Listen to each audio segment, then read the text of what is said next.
शर्मा क्यों रहे हो? आफ्टर ऑल अब तो हमारी शादी होने वाली है।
एक सेकेंड संगीता, हमारे खानदान की एक परंपरा है जिसमें शादी के 1.25 महीने तक रोज नियम अनुसार घर में खीर बनती है और दूल्हा दुल्हन दोनों को खानी पड़ती है। इनफैक्ट दूल्हा ना भी खाए तब भी।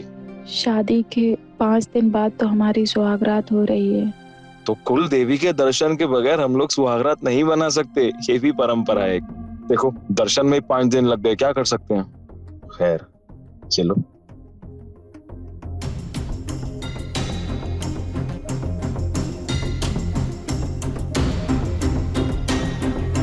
और परंपरा के अनुसार ये जो खीर खिलाने वाली रस्म है, इसके बारे में कहीं पे कोई बात नहीं करता है। तुम भी मत करना किसी से प्लीज, ठीक है।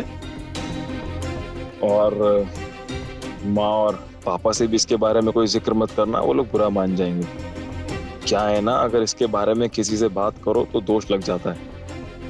एक लास्ट चम्मच। हाँ, अरे वाह, ये देखो तुमने सारी खीर खत्म कर ली।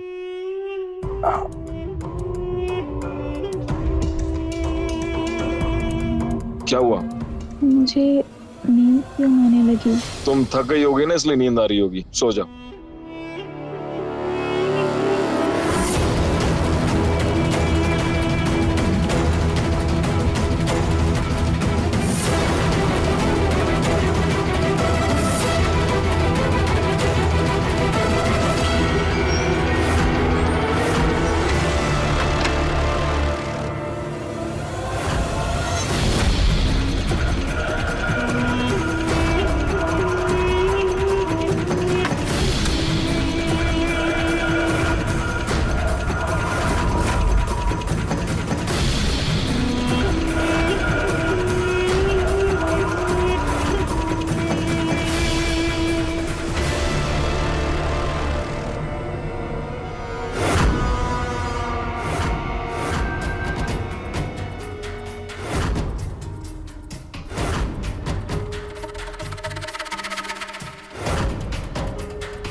तुम्हें शक तो नहीं हुआ?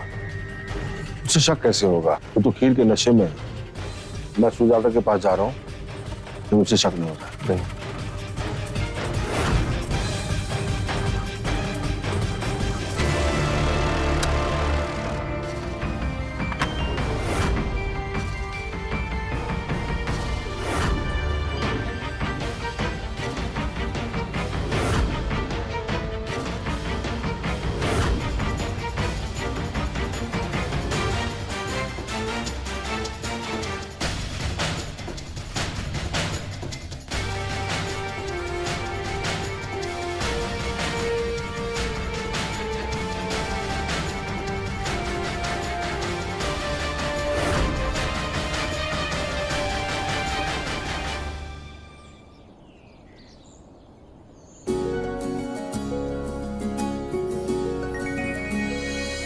क्या बात है, बहुत खूबसूरत लग रही हो आज। हाँ, कल हमारी पहले सुहागरात थी और पता नहीं मुझे नींद कैसे आ गई।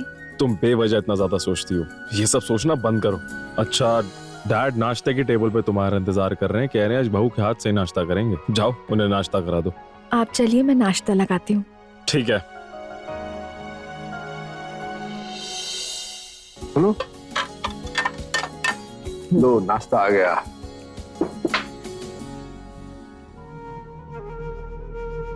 खुश रहो।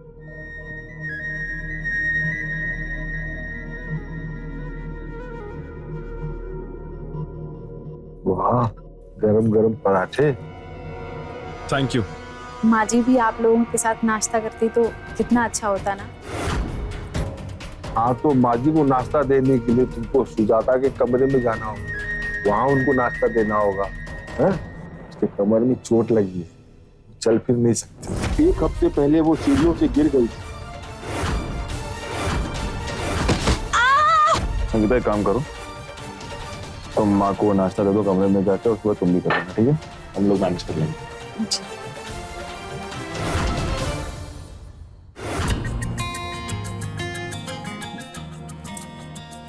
खुश रहो बहू बेटा। तुम्हें इस घर में देख के मुझे तसल्ली हो रही है कि अब मेरा सपना पूरा होगा। अब बहुत जल्दी इस घर में बच्चों की किलकारियां गूंजेगी। तुम खुश तो हो ना? जी माँ जी, मैं खुश हूँ, बहुत खुश। देखो, तुम्हें इस घर में किसी भी चीज की कमी हो या कोई भी तकलीफ हो तो आके सीधा मुझे बताना। जी माँ जी, आप नाश्ता कीजिए।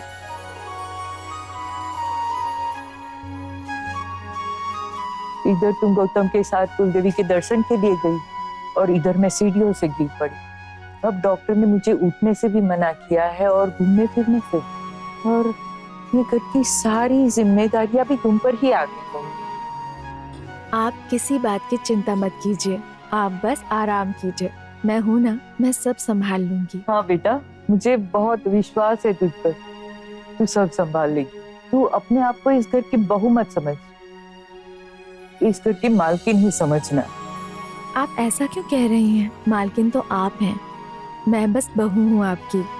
बेटा, मुझे पता है मेरा बेटा गौतम थोड़ा बिगड़ा हुआ है, इसीलिए मैंने। सुजाता तो नाश्ता कर ही रही है ना, तो तुम जाओ नाश्ता कर लो तुम भी। जी पापा जी। हाँ बेटा, जाओ जाओ नाश्ता कर लो।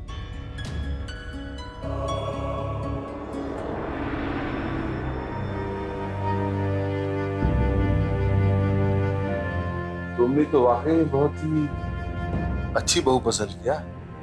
चलो, तब से सुबह सुबह एक और खा लो।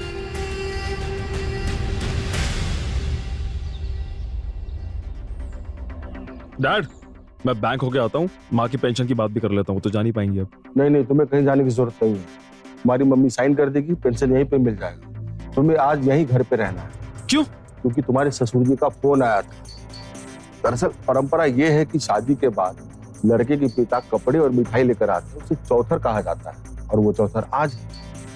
देखो, ये परंपरा इसलिए बनाई गई होगी कि शादी के बाद लड़की के पिता और भाई ये आकर देखते हैं कि ससुराल में उसकी बहन या उसकी बेटी खुश है या नहीं। पर एक काम करेगा, जब वो माँ के पास जाओ उनसे मिलने, तो आप आसपास ही रहिएगा, कहीं कुछ निकाल ना दे मुझसे। तुम उसकी चिंता मत करो, मैं सब संभाल लूंगा। अरे समधी जी, आइए आइए आइए आइए। और सब बढ़िया? अरे आइए आइए, चलिए चलिए ना, चलिए।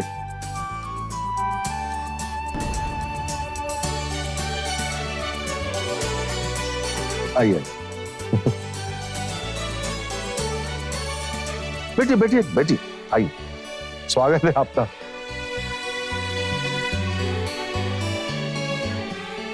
जीती रहो, जीती रहो। अरे बहू, हाल समाचार पूछते रहना, पहले सबको नाश्ता करवाओ, जल्दी से चलो। जी पापा जी।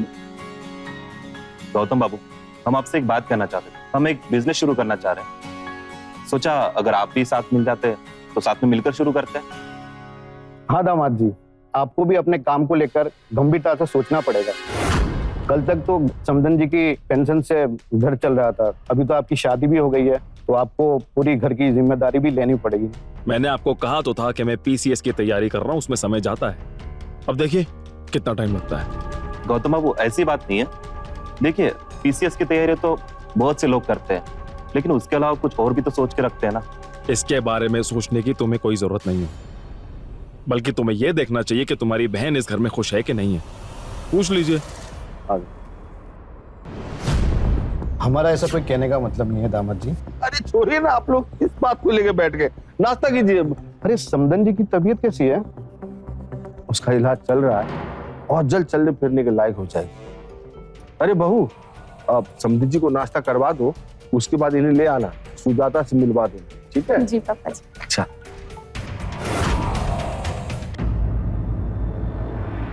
नमस्ते, कैसी तबीयत है आपकी? आइए भाई साहब। आपकी तबीयत को लेकर हरदम फिक्र रहती है भगवान ने चाहा तो मैं बहुत जल्दी ही घूमने फिरने लगूंगी। और हमारी भगवान से यही प्रार्थना है कि जल्द से जल्द आप चलने फिरने लगे। बहू बेटा, आज अपने पिताजी के पसंद का खाना बनाओ। हम एक्चुअली रुक नहीं सकेंगे, क्योंकि जैसे आपको पता है कि मेरी जिम्मेदारी है पूरे घर की। कल सुमित को भी जाना है बनारस के लिए, तो नेक्स्ट टाइम जरूर आएंगे। पक्का? बिल्कुल पक्का आएंगे। चलिए इजाजत दीजिए। चलिए ना, आपको छोड़ देते। आइए आइए, चलिए।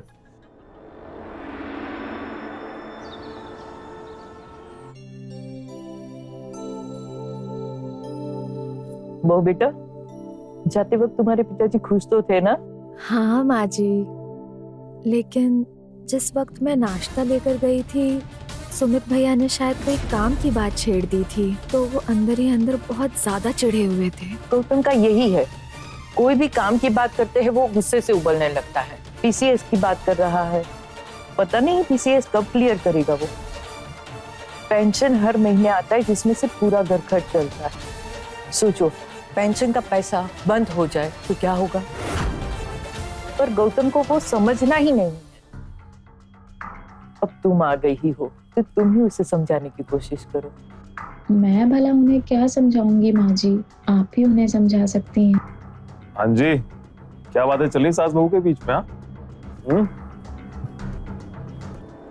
बहू, तुम खाना तो बहुत अच्छा पकाती हो, एक दिन अपने हाथों से खीर बना के खिलाओ। लेकिन खीर तो बनता। दरअसल ये देखना चाहती कि तुम्हारे हाथ की खीर कैसी बनती है। टेस्ट वेस्ट कराओ इन्हें भी किसी दिन। अरे बेटा, बहू शादी से लेके अब तक बाहर नहीं गई है, कल उन्हें बाहर ले जाओ, घुमा फिरा के लाओ। हाँ बिल्कुल, मैं कल ही लेके जाता हूँ। अच्छा संगीता, एक काम करो, तुम भी खाना खा लो जाके, मुझे माँ से कुछ बात करनी है, मैं आता हूँ उसके बाद। हाँ जी।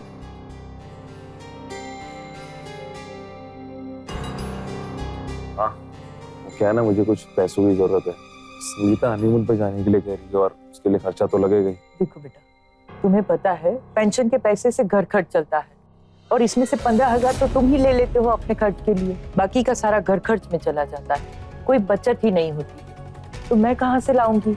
शादी के लिए भी मैंने कहीं से कर्जा लिया है, वो भी धीरे धीरे चुकाना होगा। माँ ये सब मैं नहीं जानता। अगर संगीता को खुश रखना है तो हनीमून पे लेके जाना पड़ेगा। आप देख लो कहाँ से इंतजाम करना है आपको।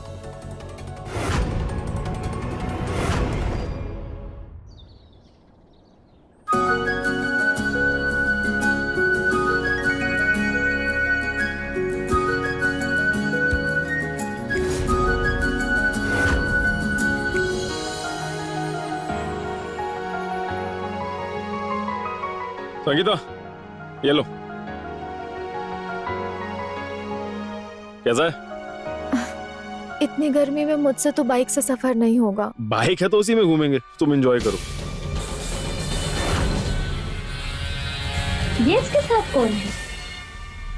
और गले में मंगलसूत्र?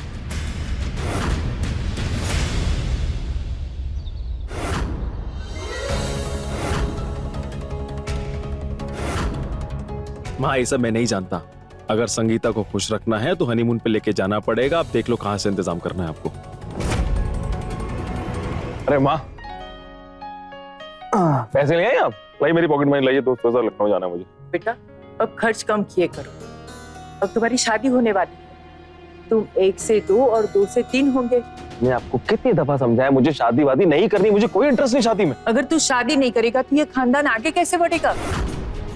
देखो बेटा, मेरा एक ही तो सपना है, इस घर में बहू आ जाए, और ऊपर जाने से पहले मैं अपने पोते पोतियों को गोद में खिला लूं। पता नहीं तुम लड़कियों से क्या बात करते हो, वो सामने से ही शादी से इनकार कर देती है। 2 महीने पहले वो रागिनी ने इनकार कर दिया। सुनो बेटा, अब एक नया रिश्ता आया है, लड़की का नाम संगीता है। और देखो, ये शादी अगर टूट गई ना तो मैं तुमसे ही नाता तोड़ दूंगी। अरे नहीं, ऐसा मत करना माँ, तुम्हें जो करना है करो, मेरी शादी जिससे तय करानी कराओ, मैं करने के लिए तैयार हूँ, बट उससे रिश्ता मत तोड़ना। लाओ मेरे पैसे लाओ। अरे मैं गिन लेता हूँ।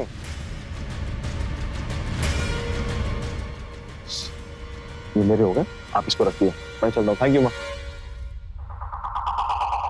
मेरे भी तो खर्चे हैं।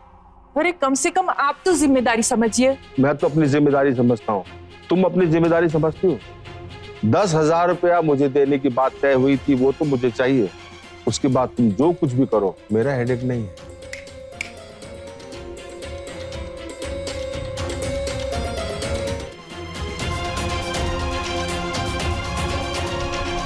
Thank you.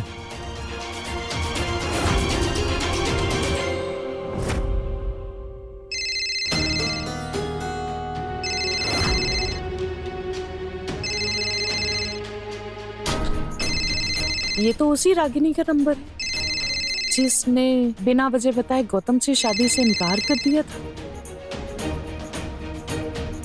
हेलो, आखिर आपको अपनी बहू मिल ही गई ना?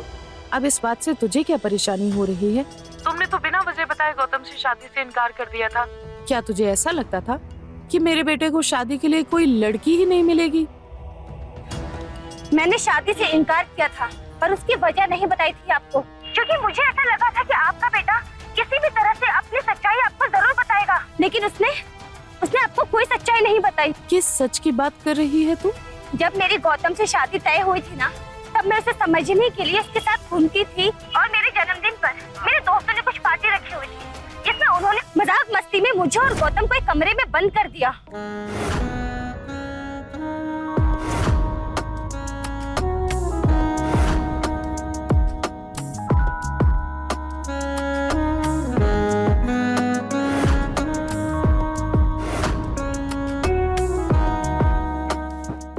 शर्मा क्यों रहे हो?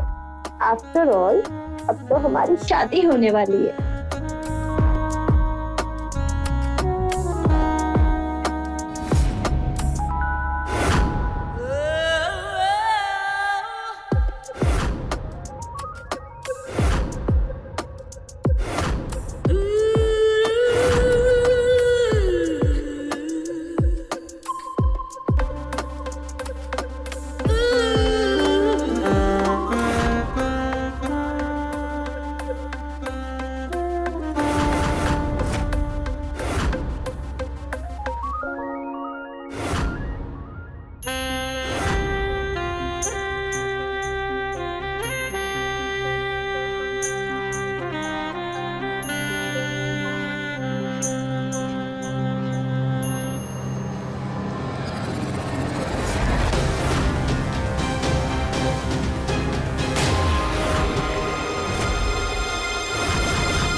इतना बड़ा सच छुपाया तुमने,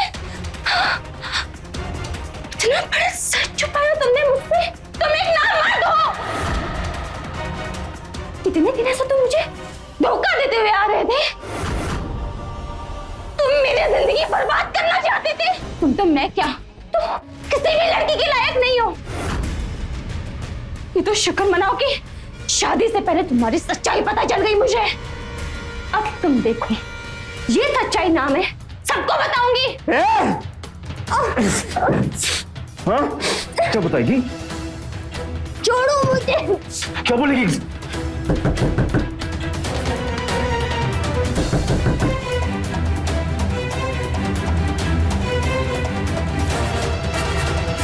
मेरे बारे में किसी के सामने भी जबान खोली ना, मैं तुझे जान से मार दूंगा। Get out! ये सच्चाई है आपके बेटे की, बकवास कर रही हो तुम। मेरे बेटे को बदनाम करना चाहती हो तुम। नहीं, मैं तो हैरान हूँ कि आपको अभी तक इस सच का पता ही नहीं है कि आपका बेटा एक नामर्द है और वो किसी भी लड़की के लायक नहीं है। चुप कर। मेरे बेटे के बारे में ऐसे बोलते हुए तुझे शर्म नहीं आती?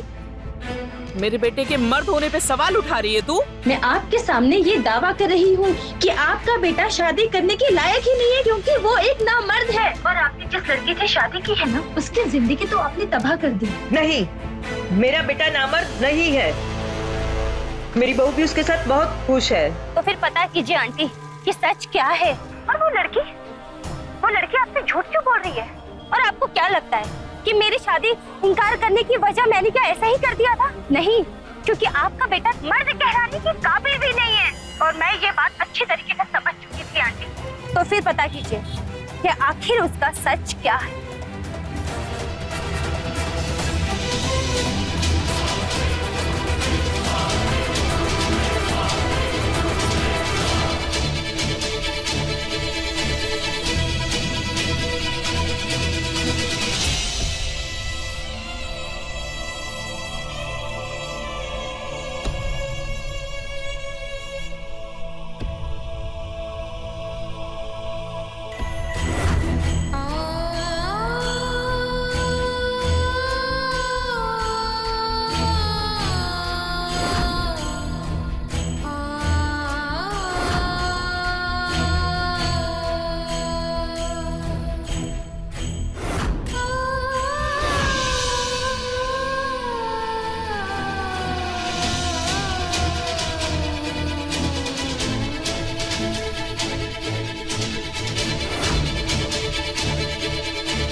के गिरने की कोई हद नहीं। तुमने मुझे तो धोखा दिया, पर अब उस लड़की के साथ इतना बड़ा धोखा।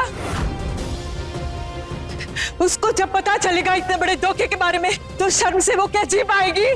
तुम जैसे लोगों के गिरने की कोई हद ही नहीं होती है। इस सब की जिम्मेदार और कोई नहीं, आप हैं आप। जो उसके सामने नीचा दिखाने के लिए मुझसे छुपा के शादी के बाद पूरी की पूरी जायदाद उसके नाम पर डाली। हाँ, भूली आप। अभी तो गौतम और स्वाति की शादी हुई है और तुम भी ना बहू के नाम से वसीयत कर रही हो। हाँ। इस तरह से वसीयत बनाने का क्या मतलब है? मतलब है, गौतम ना ही तो अपने करियर को लेकर गंभीर है और ना ही अपनी शादी को लेकर। मुझे तो डर ये है कि कहीं गौतम कुछ ऐसा ना कर दे कि वो लड़की को ही घर से बाहर कर दे। इसीलिए मैं ये वसीयत, मेरी पूरी जायदाद अपनी बहू संगीता के नाम कर रही हूँ। लीजिए वकील साहब। टेंशन मत लीजिए, आज ही कोर्ट में रजिस्टर हो जाएगा। Thank you. नमस्ते। थैंक यू जी। नमस्ते।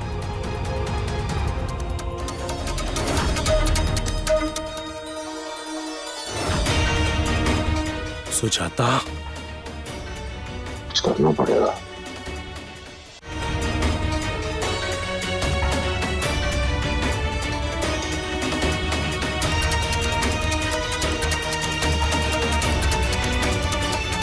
तू उधर कुलदेवी के दर्शन करने के लिए गया था, इधर तेरी माँ सारी जायदाद संगीता के नाम कर दी। क्या? हाँ, अब तुझे हर हाल में संगीता को खुश रखना है। नहीं, पहले मुझे पॉकेट मनी और जायदाद का लालच देकर उससे शादी करवा दी, सब कुछ उसके नाम कर दिया। डैड, मैं आपको किस मुंह से बताऊं कि मैं किस परेशानी से जूझ रहा हूं? क्या बात है बेटे? हाँ, तू कुछ छुपा रहा? बोल ना बेटा, बोल, क्या बात है? अरे डैड, मैं आपको किस मुंह से बताऊं कि मैं संगीता तो क्या दुनिया में किसी लड़की का काबिल नहीं हूं। मुझ में नहीं है वो बात डैड, मैं किसी लड़की को खुश नहीं रख सकता हूं। क्या? इसीलिए मैं शादी से मना कर रहा था, मुझे नहीं करनी थी शादी। तू क्या बोल रहा है? अगर ये बात सच है तो वो तुझे लात मारकर चली जाएगी और उसके साथ सारी प्रॉपर्टी चली जाएगी। नहीं डैड, मैं जायदाद किसी और के नाम नहीं होने दे सकता। आपको सोचिए ना, आप बताइए ना कैसे उसको खुश रख सकते हैं आप? प्लीज मेरी मदद करिए डैड। डैड, कुछ सोचिए ना डैड, प्लीज। एक रास्ता है बेटा। बताइए। जिससे संगीता खुश रहेगी, संगीता को खुश रखना है। डैड, मैं सब कुछ करूंगा, बताइए ना। हाँ, तो खुश रहेगी। और फिर इस जायदाद के लिए हमें एक समझौता तो करना ही पड़ेगा, वरना सब कुछ अपने हाथ से निकल जाएगा। सब करूंगा डैड, आप बताइए ना।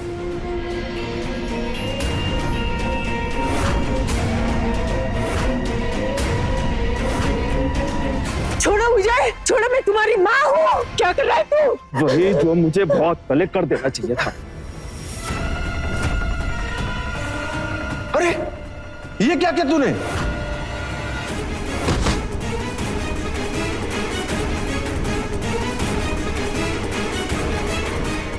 सुजाता, तूने इसे मार डाला? वो सब कुछ जान गई थी मेरे बारे में, सबको बताने की धमकी दे रही थी। मैं क्या करता खामोश रखने के लिए? अब क्या होगा? अरे जायदाद वाद तो छोड़ो, अब तो जेल की रोटियां तोड़नी पड़ेगी। हम किसी को इसकी मौत के बारे में बताएंगे नहीं ना, छुपा के रखेंगे। हाँ पापा, मैं ऐसे ही करना होगा। अगर इनकी मौत की बात होगी तो पेंशन भी तो बंद हो जाएगी ना, आप समझिए बात को। और वैसे भी बिना इसके सिग्नेचर के तो पेंशन तो मिलने से रहा ना। एक काम करता हूँ ना, एक डॉक्टर से लेटर बनवाऊंगा कि आपको पैरालिसिस का अटैक पड़ गया, मैं बैंक मैनेजर को सबमिट कर दूंगा, उनकी पेंशन ले आऊंगा। तो इस पेंशन भी नहीं रुकेगी, घर के खर्चे भी चलते रहेंगे और किसी को पता नहीं लगेगा मरी हुई है। अब बस हमें ना किसी भी हालत में ये संगीता से ज्यादा अपने हाथ करना है। वो सब तो ठीक है, पर इसकी लाश को इतने दिनों तक घर में कैसे रख सकते हैं? अरे दिनों तक नहीं, महीनों तक नहीं, सालों तक, वो सब मैं करता हूँ ना डैडी, इतने सवाल मत करिए। अभी ना संगीता सो रही होगी, आप ऊपर जाइए, उसका कमरा बाहर से बंद कर दीजिए और वापस आकर यहीं पे खड़े हो जाए। चाहिए? ठीक है।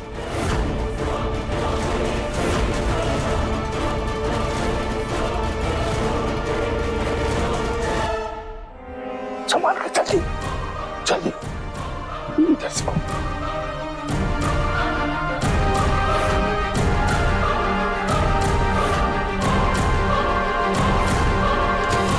अरे लाश को ऐसे छुपाओगे तो बहू को क्या जवाब दोगे? अरे कह देंगे रात को गिरने की वजह से चोट लगी, इलाज के लिए बहुत दूर भेजा। क्या? हाँ, चलिए।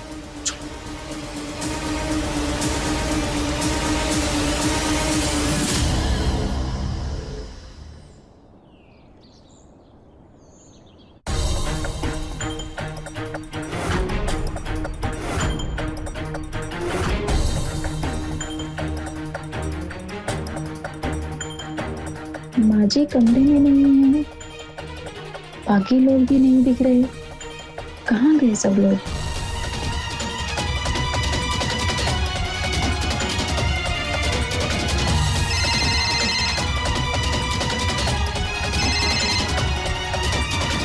हाँ बहू बोलो।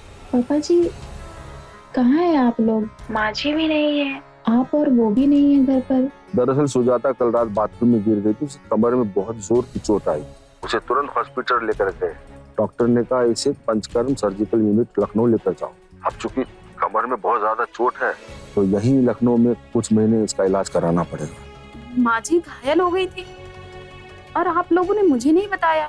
बहू, तुम बहुत गहरी नींद में थी और सुजाता ने तुम्हें जगाने से मना किया था। मेरी माँ जी से बात कराइए। देखो बेटा, वो अभी उसका आयुर्वेदिक पद्धति से इलाज चल रहा है, उसका फोन भी हमारे पास ही है। तुम चिंता मत करो, हम लोग शाम को घर आ जाएंगे, ठीक है?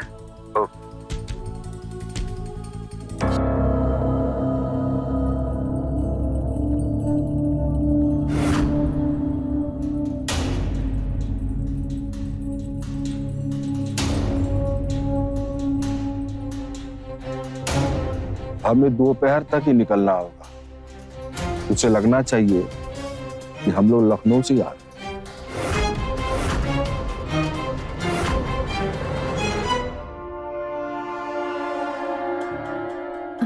आ गए आप? माँ जी कैसी हैं? डॉक्टर ने कहा है माँ 2 महीने में एकदम सही हो जाएंगी, मगर उन्हें इलाज के लिए वहीं रहना पड़ेगा। देखो वहां पे मोबाइल अलाउड नहीं है, इसलिए माँ का मोबाइल मुझे लाना पड़ा। अगली बार तुम्हें भी लेके चलूंगा, ठीक है? और वैसे भी मुझे कल माँ की पेंशन लेने के लिए जाना ही है। कल मुझे मंदिर जाना है, आप चलेंगे क्या? हाँ क्यों नहीं, मैं ऐसा करता हूँ, तुम्हें मैं मंदिर ड्रॉप कर देता हूँ जाते समय, तुम पूजा कर लेना और वापसी में तुम्हें पिक कर लूंगा। और एक काम करो, ये इस पेपर पे जरा साइन कर दो प्लीज। आप रख दीजिए, मैं बाद में कर देती हूँ। ठीक है, तुम करो कंटिन्यू।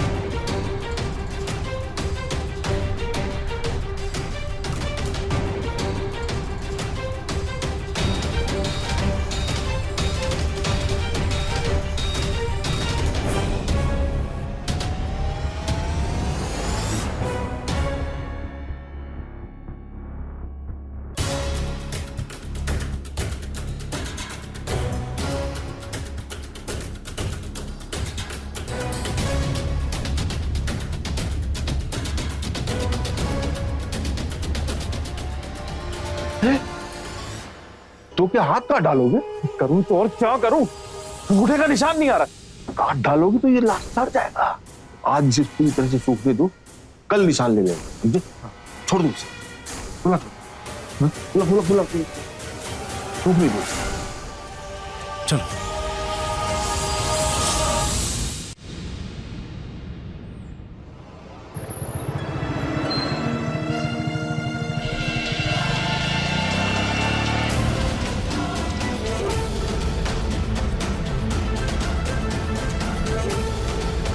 एक्सक्यूज मी,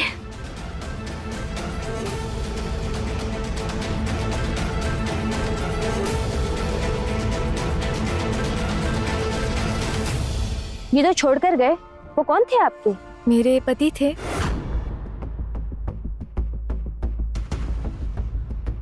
ओह, मैंने पहले भी आपको देखा इनके साथ बाइक पर, और तभी मैंने सुजाता आंटी को भी कॉल किया था। पर मुझे तो बहुत हैरानी हो रही है कि आप गौतम से शादी करने के बाद आप इतनी खुश कैसे हैं? यानी आप सबको जानती हैं?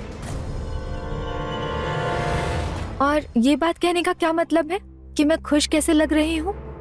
मुझे खुश नहीं होना चाहिए। पता नहीं माजरा क्या है, आप उनकी पत्नी हैं। अब मैं आपको सच बताऊं तो ये थोड़ा सा अजीब तो लगेगा ही। आप कहना क्या चाहती हैं? यही कि गौतम किसी लड़की के लायक नहीं और ना ही वो किसी लड़की से शादी कर सकता है, क्योंकि आपके पति एक नामर्द है।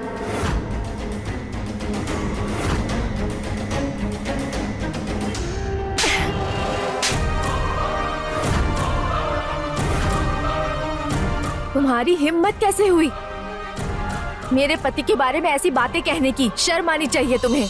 मेरे ही सामने मेरे पति के बारे में ऐसा बोल रही हो। रुकिए, अब तो मुझे आपके कैरेक्टर पे भी डाउट होने लगा है। अगर आप खुश हैं तो गौतम के अलावा और कोई है जो आपको बहुत खुश रख रहा है। और आपको मैं एक बात बता दूं, कि आपसे पहले गौतम से मेरी शादी तय हुई थी। पूरा सच समझकर, सब कुछ जानकर कि वो एक नामर्द है, तब मैंने इस शादी से इनकार किया। और हाँ, गौतम को बिल्कुल आपकी जैसी ही बीवी चाहिए थी, जो किसी और के सहारे खुश रह सके।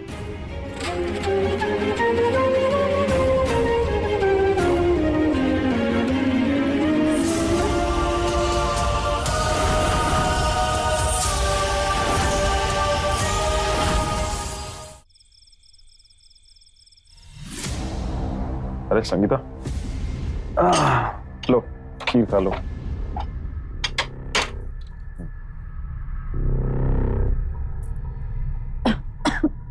क्यों?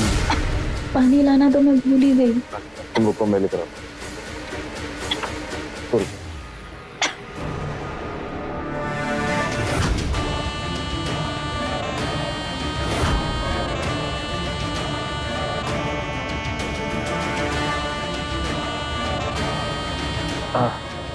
ये लो। अरे वाह, तुमने तो पूरी खीर खत्म कर ली है। हाँ, अब तो आदत हो गई है खीर खाने की।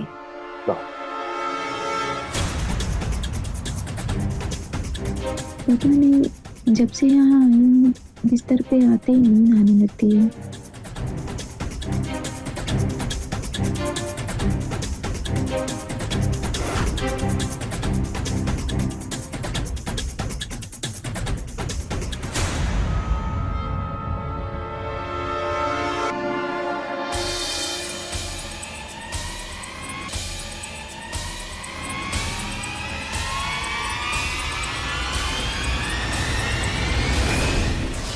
पापा जी, हाँ? आप यहाँ क्या कर रहे हैं? अरे कुछ नहीं, मैं गुजर रहा था तो देखा दरवाजा खुला है, तो मैं गौतम को देखने आ गया। वो वकील के पास जाना है ना, मुकदमे के सिलसिले में। गौतम कहाँ है? अरे गौतम, गौतम कहाँ चले गए थे? बहुत डर गई, देख नहीं रहे हो? हाँ, मुकदमे के सिलसिले में वकील साहब से मिलने जाना है ना कल। हाँ, अभी चलो सो जाओ यहाँ, चलो मैं जा रहा हूँ। सॉरी हाँ, मैं बस सो जाओ, कुछ नहीं होता, सो जाओ।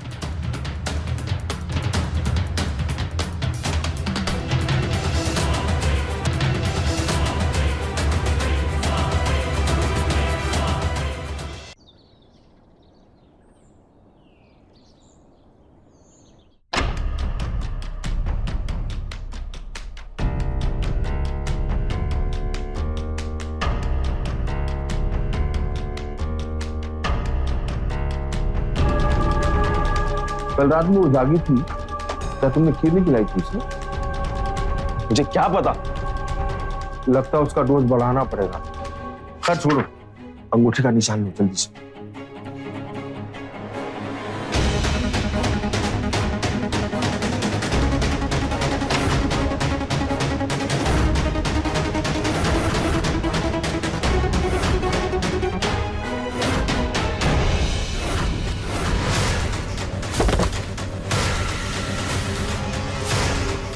बाबू ने देख लिया।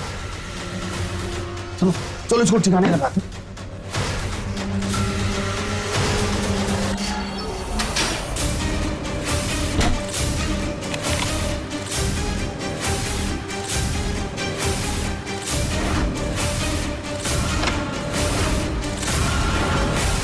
तुमने वहां पे आके बहुत बड़ी गलती कर दी। इंसान नहीं, शैतान हो आप दोनों। आप लोगों ने मांझी को मारकर फ्रिज में रखा है। अच्छा,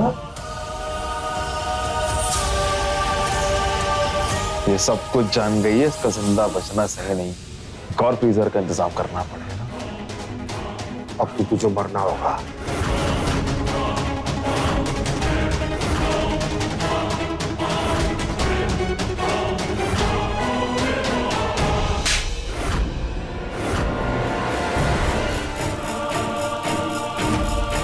हेलो इंस्पेक्टर साहब, मेरी जान को खतरा है। मेरे ससुर और पति ने मिलकर मेरी सास को मार दिया और अब वो लोग मुझे भी मारना चाहते हैं। प्लीज मुझे बचा लीजिए। हाँ, मैं यहाँ से बोल रही हूँ।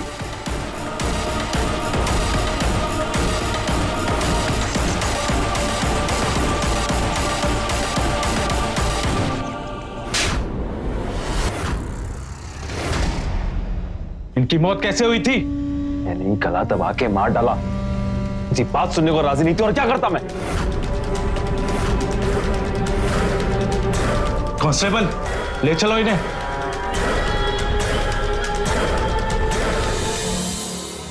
कुछ लोग अनजाने में जुर्म कर बैठते हैं, लेकिन कुछ लोग खुद ही जुर्म का दलदल तैयार करते हैं। वो भूल जाते हैं कि इसका अंजाम बुरा ही होगा। इस जुर्म के बारे में क्या कहेंगे आप? कौन है जिम्मेदार? एक खुदगर्ज पति या एक ऐसा बेटा जिसने अपनी माँ से रुपए ऐंठने के चक्कर में अपने नामर्द होने की बात को छुपा के रखा, या एक माँ जिसकी ख्वाहिश बस इतनी सी थी कि उसके बेटे की शादी हो जाए, लेकिन वो माँ अपने उसी बेटे के हाथों अपनी ख्वाहिशों के भेंट चढ़ गई। मैं आपका रवि किशन आपसे विदा लेता हूँ, इस वादे के साथ कि क्राइम फाइल्स का अगला एपिसोड होगा और भी चौंकाने वाला।